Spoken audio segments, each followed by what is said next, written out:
Moskva va Sankt-Peterburg shaharlaridagi hamyurtlarimiz diqqatiga. Agarda siz O'zbekistonga arzon va ishonchli yetib kelishni xohlasangiz, sizlarga UzAvtotrans o'z xizmatlarini taklif qiladi. Xizmatlar Moskva-Toshkent va Sankt-Peterburg-Toshkent yo'nalishlarida amalga oshiriladi. Xizmatlar arzon va qulay hamda 100% ishonchlidir. Batafsil ma'lumotlarni ekraningizdagi telefon raqamlariga qo'ng'iroq qilib bilib olishingiz mumkin.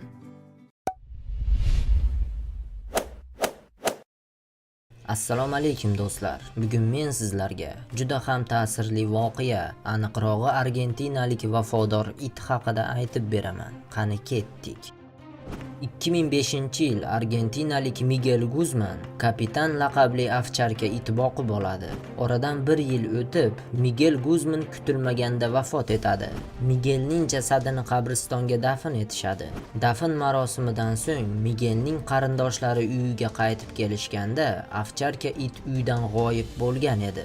Oradan bir necha kun o'tib, Miguelning o'g'li va qarindoshlari uning qabrini ziyorat qilish uchun qabristonga borishadi va qabr yonida marhum Miguelning sadoqatli ovcharka iti yotganini ko'rishadi.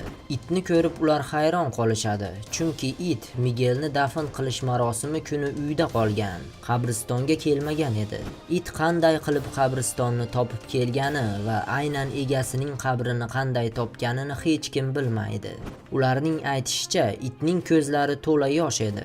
Itning tashqi ko'rinishidan uni qanchalik qayg'uga botganini bilib olish qiyin emasdi. Shundan beri it egasining qabrini tark etmaydi. Faqatgina ba'zida oyog'ining chigalini yozish uchun ko'chalarni aylanib kelishi mumkin xolos. Biz hech qachon itni o'zimiz bilan bu yerga olib kelmagan edik. U qanday qilib Miguelning qabrini izlab topgan bilmaymiz, deydi marhum Miguelning beva ayoli.